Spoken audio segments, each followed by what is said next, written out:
il y a un petit peu plus de 6 mois, j'ai passé 6 heures sur mon toit à installer 6 panneaux solaires photovoltaïques que j'avais acheté 600 € selon le Bon Coin avec l'onduleur.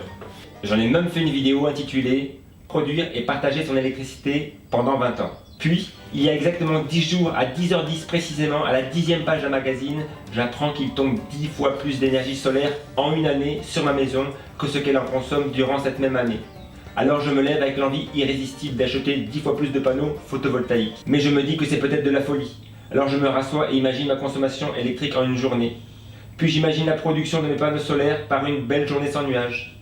Et là, je comprends que la zone verte, c'est ce qu'on appelle l'autoconsommation. Et la zone en jaune, ma surproduction.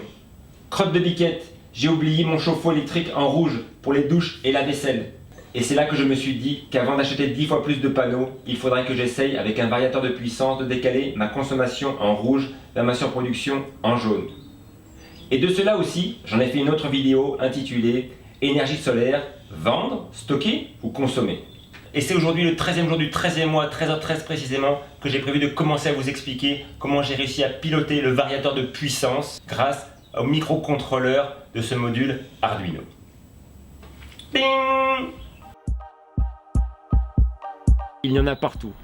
Dans les réveils, dans les téléphones, dans les ordinateurs, dans les souris d'ordinateur, dans les powerbanks, dans la gestion des batteries, dans une machine à laver, dans un frigo, partout dans les congélateurs, il y en a partout. Il y en a même dans les voitures, dans les vélos électriques, il y en a partout, partout, partout. Même la personne qui vit en caravane dans la forêt, on a utilisé des centaines, ne serait-ce que pour fabriquer la caravane. Et si on habite dans une cabane en bois au fond de la forêt, pourquoi pas être contre les Arduino, à condition de ne pas avoir de téléphone portable, pas de panneau solaire et pas de batterie. Voilà. Du coup, vu qu'ils sont partout, mon idée c'est, plutôt que de les subir en permanence, pourquoi ne pas essayer de les comprendre? Voilà. Si à un moment vous décrochez du vocabulaire utilisé par l'Arduino, je vous propose de mettre pause cette vidéo, d'aller sur le net. Il y a des dizaines de youtubeurs qui ont fait des super tutos sur comment faire une petite LED là, ou des LED sur une breadboard, ou comment avoir un capteur de température, ou comment enregistrer, avoir un petit écran LCD. Voilà, c'est des choses qui sont déjà faites, donc je ne vais pas le refaire.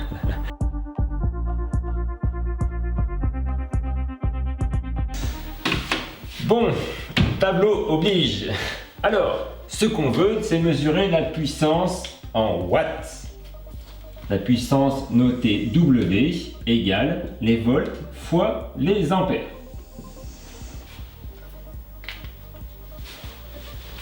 Pour mesurer les ampères, j'utilise cette petite pince qui s'appelle STC 013, qui n'est rien d'autre, qui va mesurer l'intensité qui rentre dans ma maison. Alors, si on dit que ça, c'est l'intensité qui rentre dans ma maison, cette petite pince qui s'ouvre comme ça a une bobine et le courant qui la traverse la bobine donne, c'est écrit, 1 volt quand il passe 30 ampères. La différence, 1 volt. Du coup, si ici on met 0 volt, on aura bien plus 1 volt ici. Malheureusement, le courant qui rentre chez moi n'est pas un courant continu, c'est un courant alternatif, ce qui fait que la flèche est aussi dans l'autre sens. La variation de l'intensité exprimée en volts aux bornes de ma pince ampémétrique, ici on a plus 1 volt et ici on a moins 1 volt. Et ceci 50 fois par seconde. Malheureusement, l'Arduino ne peut pas lire des valeurs en dessous de 0 volts ni au-dessus de 5 volts. Du coup, ça ne va pas marcher comme ça. Il faut ici, au lieu d'envoyer du 0 volt, que j'envoie du 2,5 volts. Comme ça, on aura quelque chose qui va osciller autour de 2,5 volts. Un coup 3,5, un coup 1,5, comme ceci. Là, il y aura 3,5. Et là, en bas, 1,5 volts. Alors, pour avoir 2,5 volts, c'est pas très compliqué. Il suffit de brancher un fil sur une résistance de 100 kΩ, qu'on va appeler R1, sur le plus 5 volts de l'Arduino, et mettre une même résistance de 100 kΩ, qu'on va aussi appeler R1, sur le ground GND de l'Arduino, qui est le 0 volt. Et du coup, on va avoir ceci. comment brancher tout ça sur une breadboard? Une breadboard, c'est une plaque perforée avec des petits trous pour permettre de relier avec les fils du pont. Alors les fils du pont, c'est des petits fils comme ça, avec des bouts de métal qu'on peut planter dans la breadboard. Breadboard, je l'ai déjà dit. Voilà, du coup, je représente cette breadboard comme ceci. À 500 points. En bas, les lignes sont connectées, le plus et le moins. Et on va mettre l'Arduino à cheval sur les rangées. Et on voit qu'il y a des petites rangées ici comme ça, 5 par 5, qui sont connectées. 1, 2, 3, 4, 5. Voilà. Alors, je vais juste refaire le même schéma. Donc on prend le ground qu'on va mettre sur le moins. On va mettre le plus 5 volts de l'Arduino ici. Voilà. Et après, on fait ce qu'on a exactement le schéma qui est dessus. Du plus, on met la résistance R1. Du moins, on remet une résistance R1. Et après, alors on va rajouter juste un tout petit condensateur, 60 volts, 4,7 microfarad pour filtrer l'information. Et après ici, on a bien du 2,5 volts. On va l'envoyer sur la pince ampère-métrique et le retour va aller, ici on va le voir, sur la broche A1. Pourquoi A1? Bon, on verra ça plus tard. Et bien voilà, tout est fini là. Pour la lecture des volts, c'est quasiment pareil, c'est juste qu'au lieu de prendre une pince ampère-métrique avec une petite bobine, je prends un transformateur qui a deux bobines, la première étant 220 et la deuxième étant, là c'est du 9 volts, 30 mA, donc quasiment pas de puissance. Le champ magnétique généré par le passage du courant dans la première bobine crée un champ électrique dans la deuxième bobine qu'on appelle bobine secondaire. Normalement, c'est un transformateur AC, du courant variable, en DC courant continu. Et moi, j'ai viré le petit pont de diode qui redressait le courant, parce qu'on charge souvent, ce genre de transformateur sert souvent à charger les appareils en courant continu, des petites piles. J'ai viré le pont de diode, donc il y avait deux sorties vers le pont de diode et deux sorties du pont de diode vers le fil comme ça. Je l'ai viré pour que la sortie soit en alternatif. Parce que les transformateurs DC-DC 9 volts, c'est beaucoup plus cher que ceux-là qu'on trouve par kilomètre et par kilo dans nos poubelles. Donc je l'ai démonté, j'ai viré et je l'ai bien refermé et aux bornes de mon transformateur, j'aurai du 9 volts alternatif. Alors, ici j'ai ma bobine et j'ai du 9 volts. À condition d'avoir du 0 volts ici, là j'ai du 9 volts. On a deux soucis. Premièrement, cette valeur est au-dessus de la lecture de l'Arduino qui lit que jusqu'à 5 volts. Et en plus, c'est pas 9 volts, c'est plus ou moins 9 volts. Plus ou moins 9 volts. Du coup, il y aura du négatif aussi. Donc, on va faire deux choses, deux condiviseurs. Le premier, pour descendre les 9 volts vers à peu près 1 volt, ça sera facile. Et puis après, au lieu de partir de 0, on va rehausser un condiviseur qui va rehausser la tension pour partir, non pas de 0, mais pour partir de 2,5 volts. Alors, comme pour tout à l'heure, au lieu de partir de 9 volts, on va mettre deux résistances en série. Voilà. C'est juste cette fois-ci, on ne va pas mettre les mêmes. On va mettre une R2 qui vaut 12 kΩ et une R1, comme tout à l'heure, qui vaut 100 kΩ. Et du coup, la formule dit que la valeur de la tension ici est égale à 12 divisé par 10 plus 12. 12 divisé par 112, c'est quasiment un dixième. Donc ici, il y aura 0,9 volts. Et ici, il y aura la différence, c'est-à-dire 100 divisé par 112, 9 dixièmes. Donc il y aura 8,1 volts. 8,1 volts, 0,9 volts. Au total, on a bien les 9 volts. Donc ici, voilà, ça pourrait être ma sortie A2 vers mon Arduino.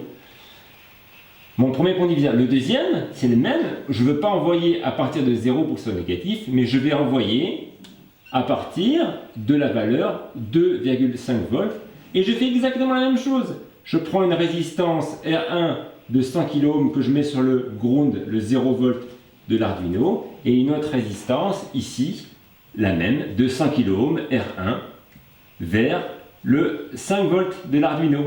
Et du coup, on va avoir, pareil, autour de 2,5 volts, la valeur de la tension en volts qui va essayer plus ou moins entre 3,5, donc 3,4 et la valeur basse 2,5 moins 0,9, cette partie-là, donc 1,6. Voilà. Comment est-ce que je mets ça sur la breadboard? Pareil, c'est juste qu'au lieu d'utiliser juste une rangée, je vais utiliser 3 rangées. Une ici, et au hasard, une là et une ici. Je fais mon premier pont diviseur, le même que celui-là exactement, une résistance de 100 kΩ, une deuxième résistance de 100 kΩ et un petit condensateur, ici. Voilà. De là, je fais ma résistance que j'ai appelée R2 de 12 kΩ. Alors, je peux l'écrire en plus gros. Hop. R2. De ici à ici, je mets ma résistance qui est là-haut, R1, de 100 kΩ. Et du coup, je vais relier entre les deux mon petit transformateur. Voilà. Hop. Entre ici et ici. Et du coup, la valeur qui m'intéresse, ici, à 2, elle est exactement ici, entre les deux. Donc c'est ça que je vais prendre et que je vais envoyer vers ma broche A2 de mon Arduino. Bon, alors si j'avais fait ça sur le logiciel Freezing, ça aurait été peut-être moins brouillon, mais bon, c'est comme ça que je voulais vous l'expliquer. Allez. Pour faire le montage, il me faut quelques ustensiles. 5 résistances de 100 kΩ, une de 10 kΩ et une de 2 kΩ, 2 petits condensateurs, 3 fils Dupont, mon Arduino, ma breadboard, la pince ampère-métrique et le transformateur. Voilà, c'est tout, avec un câble après USB.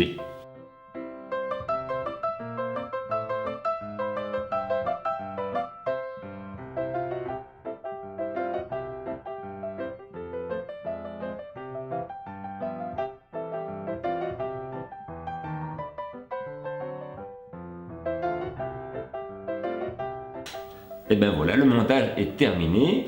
Avant de brancher la pince ampère-métrique sur le fil principal d'arrivée d'électricité et de brancher le transformateur sur le 220, on va peut-être quand même rentrer à un moment du code dans le processeur grâce à un petit câble USB et un ordinateur pour écrire ce code.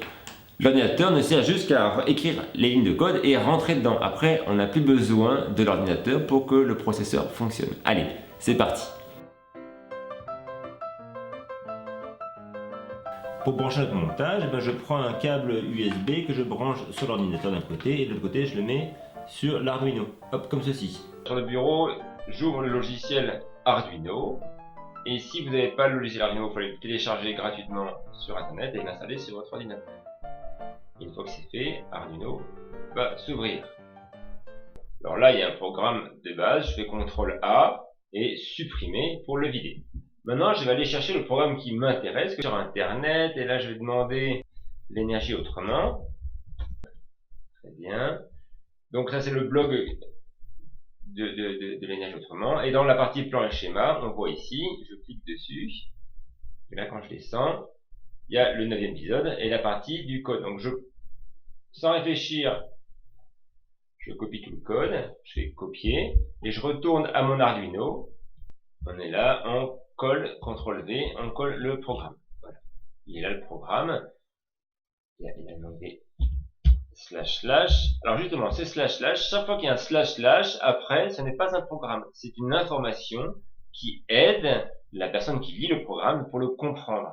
Donc ça, c'est le titre. Ça, c'est la première partie qui dit que on va mesurer la valeur des volts et des ampères. Et comme c'est une première partie, en l'occurrence, il y aura 3 parties, après tous les // qu'on voit ici, ici et là, et ben il y a marqué c'est égal à 1 parce qu'on est dans la première partie. Ça va être plus simple à comprendre quand il y aura les 3 parties ensemble.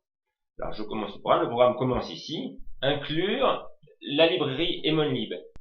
Alors c'est quoi une librairie? C'est un paquet de code assez complexe que quelqu'un a bien voulu écrire et qu'il a caché dans une librairie. Et pour récupérer cette librairie, il faut aller dans une bibliothèque. Donc pour ça, on suit l'instruction que j'ai écrit ici. Voilà. Il faut aller dans le menu croquis qui est ici, croquis. Et une fois que on est dans le croquis, on va, on lit, inclure dans la bibliothèque. Et là, hop, on va ici gérer les bibliothèques. Et tant qu'on clique sur gérer les bibliothèques, on va arriver sur Internet et on va taper, je sais pas où, mais sinon on tape Morinfo ici. Et après il y a installer qui apparaît ici. Quand on fait installer, on peut fermer, il installe. Et quand on va dans croquis, inclure une bibliothèque et qu'on descend dans notre bibliothèque, on trouve la librairie Emolib. Et quand on clique dessus, elle arrive ici. Alors moi j'ai déjà écrit, j'en ai pas besoin, je vais l'effacer. Hop, voilà. Là, on crée une instance qui s'appelle Emon 1 et on verra si on veut plusieurs pinceaux métriques, on en créera plusieurs. Ça sera pour beaucoup plus tard. Ensuite, on initialise le programme. Ensuite, donc ça s'appelle Void Setup. Et ensuite, là, la première ligne dit on crée une liaison entre l'Arduino et l'ordinateur pour que l'ordinateur puisse récupérer les informations que l'Arduino va lui envoyer. Ici et là, on dit que le Emon Voltage se trouve sur la broche A2, ça c'est des coefficients pour étalonner, on verra ça tout à l'heure, c'est très important. Et là, ça se trouve, Emon courant, 1 ampère, se trouve sur la broche A1 de l'Arduino. Ensuite, on fait ce qu'on appelle la boucle ici, le loop. On crée une variable flottante, c'est pour ça qu'elle s'appelle float, je l'ai appelée VeryVoltage, mais j'aurais pu l'appeler autrement, VeryVoltage, parce que c'est cette variable qui va me permettre de vérifier le voltage. Et là, on extrait de Emolib la valeur V moyen, les volts moyens, et on fait pareil pour les ampères. Il va extraire la valeur I, qui est l'intensité en ampères, IRMS, la moyenne des ampères. Ça, on demande à Emolib d'extraire toutes les valeurs, et après on dit, là, serial print, ça veut dire envoie vers l'ordinateur, est-ce que c'est le bon voltage? Ensuite tu envoies la valeur, justement, la variable voltage, que tu as extrait, puis après tu mets un volt pour dire que c'est des volts. Après, pareil, est-ce que c'est les bons ampérages? Tu l'écris, tu envoies cette écriture-là vers l'ordinateur, puis tu m'envoies la valeur vérif ampère qui est l'Emolib IRMS 1, puis tu mets des ampères, comme ça des ampères.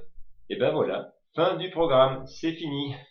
Avant de téléverser, on va dans outils et on regarde, on vérifie bien que la carte qu'on a Arduino est bien celle qui est la moyenne nano. On vérifie que c'est bien le microcontrôleur, c'est bien un Atmega 281. Si c'est pas le bon, de toute façon il y en a que deux, vous essayez l'un et puis ça marche pas, c'est peut-être l'autre. Si vous n'avez pas le mode d'emploi. Et après ça, c'est souvent comme ça aussi que ça marche pas. Et vous n'avez pas utilisé le bon port USB. Voilà. Donc ça s'arrête là, et après quand on fait... alors des fois, typiquement, je vais faire une erreur, si j'oublie un slash, et je fais téléverser, voilà, il est en train de compiler, voilà, et il me dit, oh, il y a une erreur, puis il a même souligné la ligne, donc voilà, typiquement, j'en remets un, et typiquement, si j'oublie un point virgule ici ou ailleurs, il y a des petites choses qui font qu'il n'aime pas, mais c'est pas grave, il nous dit qu'est-ce qu'il n'aime pas, puis on essaie de réfléchir. Voilà, allez. Je téléverse et c'est parti.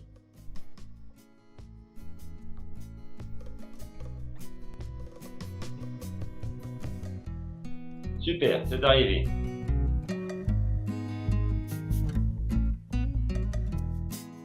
Le commun et les volts ici, donc c'est bien. Je le plante dans la prise. Voilà, ok.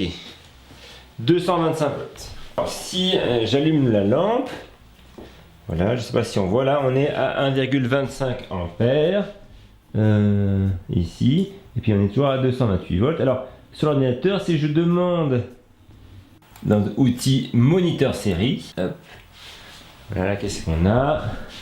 Yes, ça s'affiche.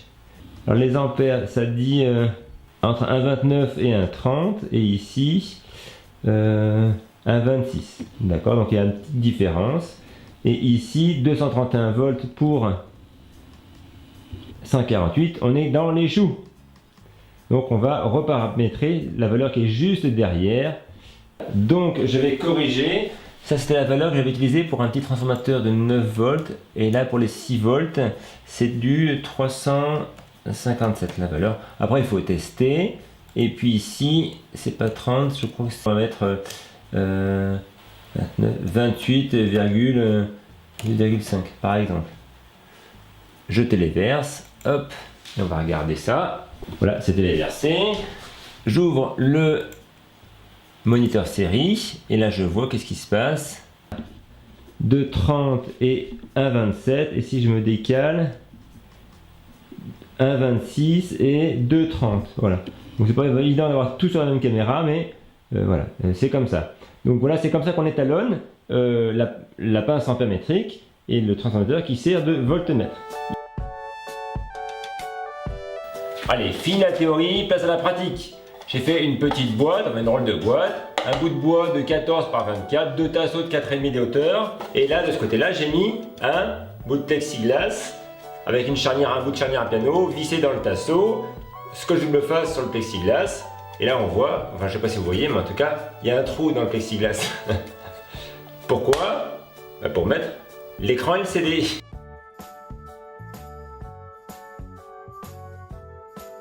Voilà, et ça va se poser ici, hop, alors exprès, on peut le poser, le déposer, pour que moi je puisse accéder encore et encore à ce que je vais mettre à l'intérieur. Comment brancher le LCD? Ben, c'est pas trop compliqué, dans l'ordre, le ground, le 5 volts, le A4 et le A5, voilà.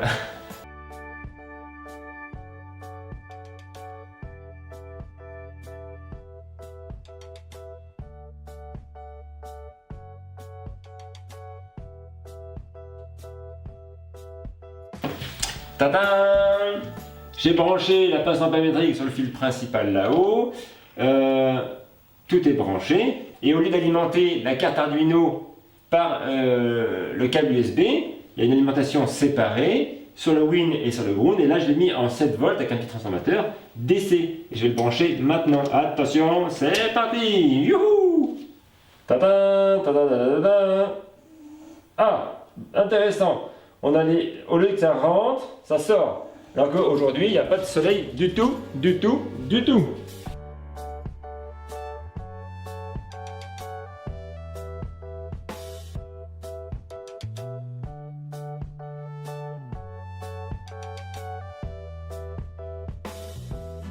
Du coup, c'est juste que j'ai inversé les courbes. Du coup, je vais juste enlever le transformateur là. Hop. La mesure de la tension des volts, et je vais changer, mettre le plus en guillemets avec le moins, et du coup on va repasser dans les positifs. Voilà.